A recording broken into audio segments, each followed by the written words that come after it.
Well, Andrew Twiggy Forrest has joined the fight against COVID-19. As chairman of the Minderoo Foundation, he's announced a $160 million package to buy plane loads of life-saving medical supplies. He joined me from Perth a short time ago. Twiggy Forrest, thank you very much for your time. Let me go through some of this. 1 million face masks plus surgical masks, gloves, coveralls, ventilators, I think 33 ventilators, tell me if I've got that wrong, 3 plane loads. Where will you send them in Australia? Okay, initially we're going to unblock the shortages which we're seeing in Western Australia. That takes a lot of pressure off the Commonwealth, of course.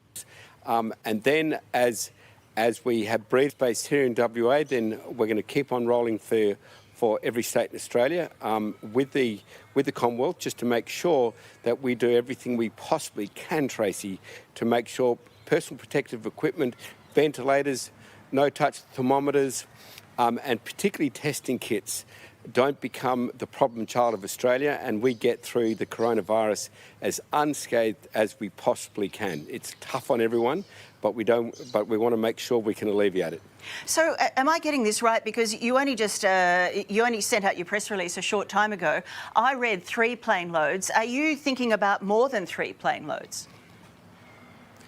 Yes, I'd like to get it up to a number of plane loads per week, but it's breaking into a new supply chain, creating a new supply chain. Getting planes regularly out of China is a maestro effort of both the Chinese government, believe it or not. There's rules and regulations which they follow over there. The Chinese embassy to Australia has been absolutely fantastic. They've been fantastic friends of Australia.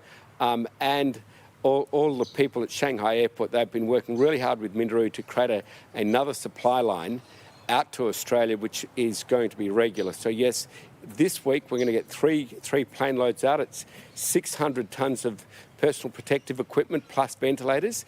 Each plane can take about 200 tonnes each. So we've had very strong encouragement, in fact, instruction from the Commonwealth to keep that going for as many months as is required. And we'll, of course, for the country, never ever give up until that instruction is fulfilled. You've given credit to China. I mean, you have paid for this equipment. They haven't donated it, but you have given credit to them for opening up the supply line. I guess cynics in Australia would remember that it was only about a month or so ago that Chinese property developers were loading up plane loads of our very much needed surgical equipment and sending it over to China. So they'd probably think that it was about time that some of it came back. Yes, so look, I find that pretty amusing. It's like blaming Scott Morrison for what some little punter does down in Northern Territory. You can't do that. It's way too simplistic. What I can tell you is that Beijing has prioritised, Minderoo Foundation has prioritised Fortescue, and therefore has prioritised Australia to move towards the front of the queue. Beijing has done that. Now, what the little punters do to try and scrape up a quid from China are no less than what our little punters do in Australia.